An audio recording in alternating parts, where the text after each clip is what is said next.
What is up, everyone? Welcome back to my channel. Hope everyone is having a great day. I know I am personally, and I'm excited to bring you another video. This one is very cool because we actually hit that 100 subscriber mark. So, woo! Super pumped for that.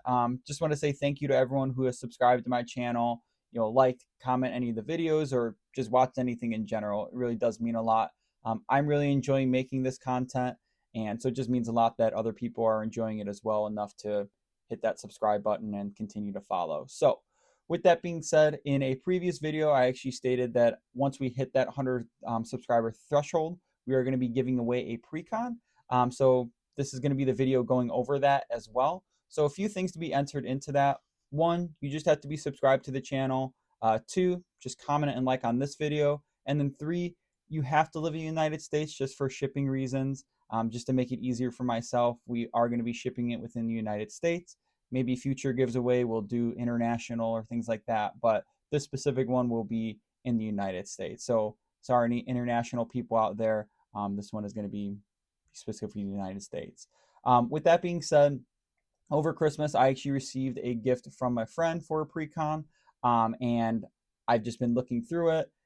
I'm not giving away that precon that he gave me, but I am going to be giving away the same precon. And this specific one is Kardur Doomscourge. So he is 4 mana, and he's going to be a red and black, and then 2 colors to cast him. He's a 4/3 Demon Berserker.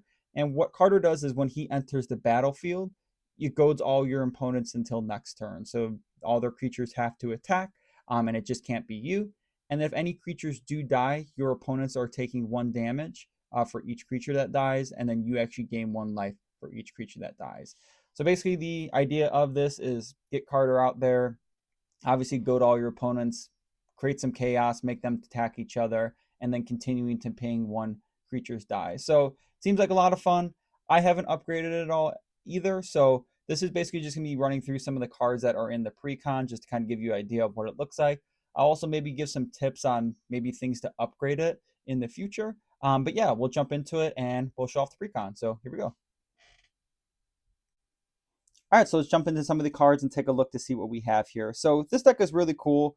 I love when you're playing Commander's game, there's like some sort of chaos and just a lot of randomness that kind of comes along with this. And I feel like this deck does a pretty good job with that from what I've been kind of seeing and researching with it. So Kardur, again, he's going to be the main commander.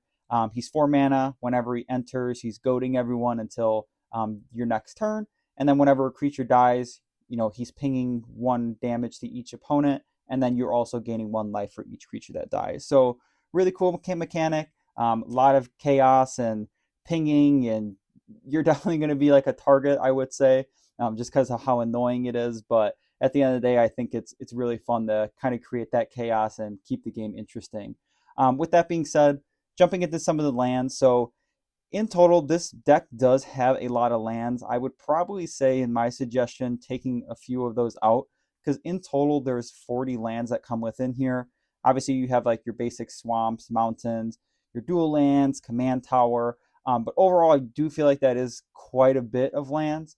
And then you also have like a lot of like mana dorks and stuff like that within like your artifacts. So I would probably say I'm going to be removing some of the lands, maybe 2 or 3, maybe even 4, and then just maybe adding a few cards within there. But in total, you're going to have 40 starting off with this.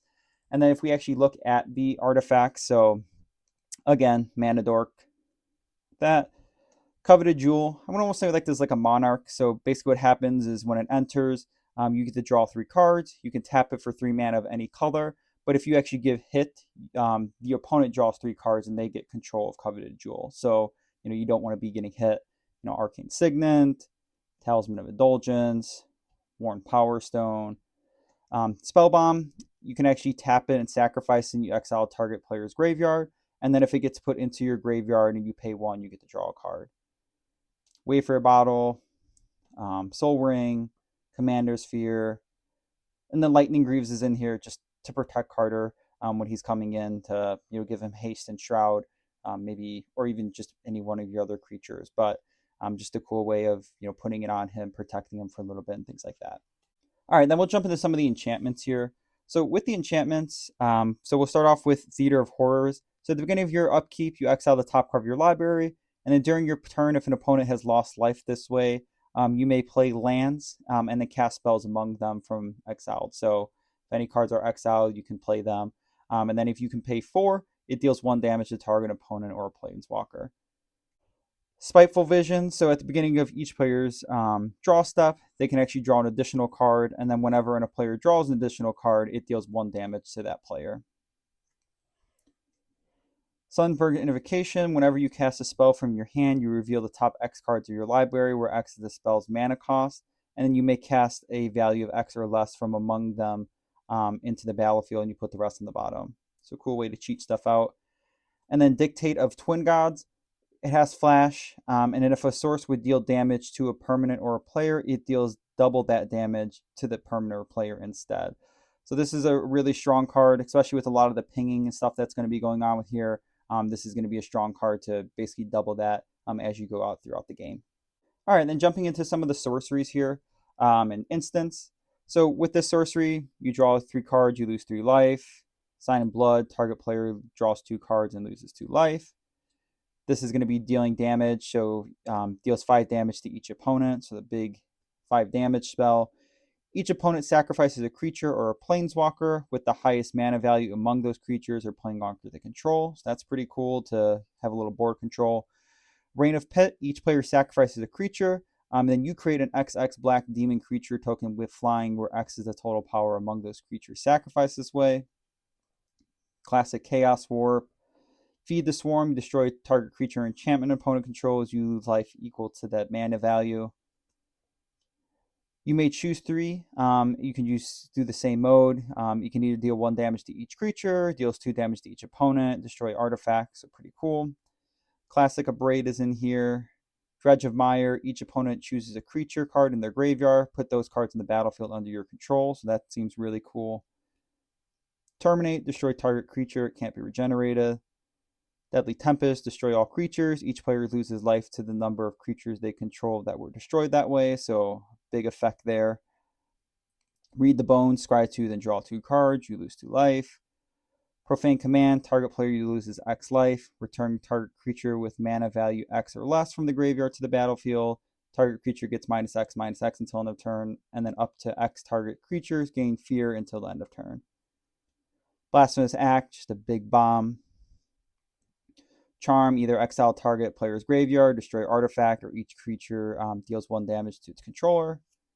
Explosion of Riches, you draw a card, then each player may draw a card. Whenever a card is drawn this way, Explosion of Riches deals 5 damage to the target opponent, chosen at random from among the opponents. So more of that chaos and randomness, which is always funny.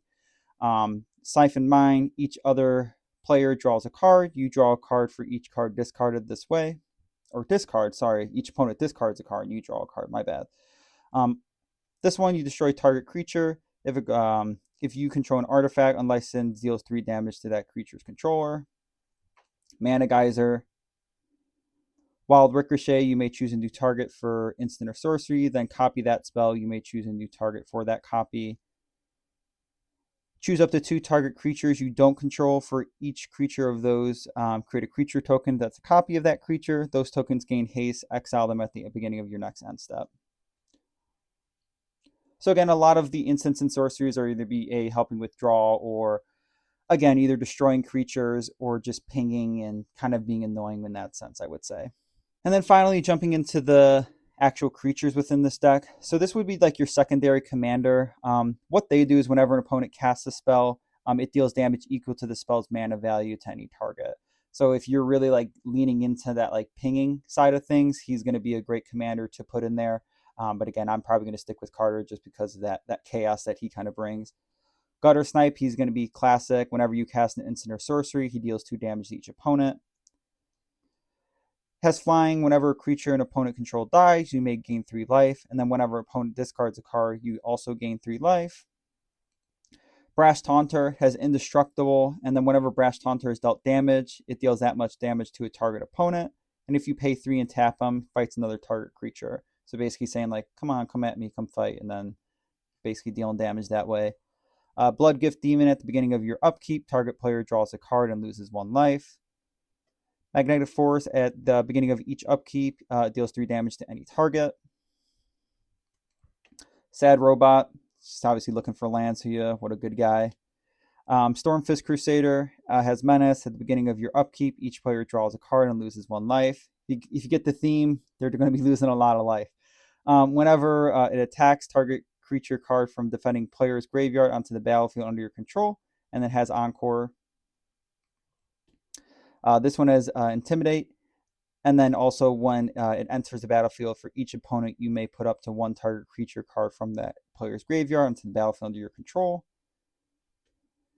This one is going to deal 3 damage to each opponent, and then exile the 2 cards of your library. Choose one of them until the end of your next turn. You will play that card. It's going to be more of just like a mana dork, not mana dork, to get you lands on there. This is going to be Planeswalker. For the +1, you draw a card and you lose 1 life. For -3, you destroy target creature, and then -8, target opponent gets an emblem with. Whenever a player draws a card, you lose 2 life. So that's pretty crazy if you're putting on that someone. Combustible Gearhawk is pretty cool. Has first strike, but basically you have an opponent decide they either mill 3 cards or you're going to draw 3 cards, and then they deal damage equal to the amount of, I believe it's mana that those cards equal. So if you're drawing big things, it's going to hurt them. So it's pretty cool. Combustible Gearhawk is very funny. This one has landfall. Whenever a land enters the battlefield under your control, you go to each creature target player controls. Whenever it deals combat damage to a player, each opponent discards a card. Each player who discarded a card with the highest mana value amongst them loses life equal to that mana value. So pretty crazy there. Beginning of each player's end step, if no creatures died this turn, Titan Hunter deals 4 damage to that player. If you tap it, deals 1 damage to each opponent. Whenever you cast an instant or sorcery spell, untap it. Flying, Death Touch, Lifelink. Beginning of each opponent's end step, that player chooses up to 2 creatures they control, then sacrifices the rest. Whenever this enters the battlefield at the beginning of your upkeep, choose a player at random. That player exiles an instant or sorcery card from their graveyard. Copy that, and you may cast it without paying its mana cost. Whenever someone attacks you, if they don't pay 3, you get to create a 3/3 Red Ogre creature token. This one has flying. At the beginning of your upkeep, draw a card unless that target opponent sacrifices a creature or pays 3 life. So what I would say to upgrade a deck or change it a little bit, so there's like a few different directions that you can go with. You could obviously probably lean more into, I guess, the pinging side of things or the go-to mechanic if you were interested in that. So maybe putting more cards within the deck. I would also say maybe other things to help blink Kardur. So if you want to keep like blinking them onto the battlefield and keeping people goading and having to keep attacking each other and you're just sitting back, I also could see that strategy as well. So there's definitely a few different routes that you can kind of go with. For me personally, I'm probably going to lean more into like the blinking strategy. I think that's going to be so funny. Just keep like either putting them into the graveyard and bringing them back onto the battlefield and continue to get that ETB, or if there's like blink effects, like blinking them out and coming back in, and just continue to goad your opponents. I feel like that's going to be really annoying for them, and I don't think people are going to like it when that is happening, when they're having to attack every turn, but I think it should be funny. But overall, that's going to be the deck in total. It comes with some cool tokens as well, so you also get those too. They're double-sided. But yeah, those are going to be the deck, and yeah, we'll see you in the final clip here. And there you have it. That's the precon that we're going to be giving away here. I'm very excited to check out this deck myself. I may look into upgrading it. I may just leave it alone just to kind of keep it on that power level. Just because, again, I like to have different decks that are going to be like really strong, or maybe some on the weaker end, just depending on what my pod is looking to play that day. But definitely let me know what cards I could put in here to maybe upgrade, or if you have this deck, what card you put into there, or if you do get this deck, what card you'll be putting in there. But overall, I just want to say thank you again to everyone who's obviously continued to watch my videos, subscribing, following, commenting, liking, all that good stuff. I really do appreciate it. I'm excited to give this away. So check out previous videos as well. I keep pumping these out every Sunday, and then I pump out the daily Guess the Card game as well. Really enjoying that. So thank you again for everyone, and I will see you in the next one. Bye.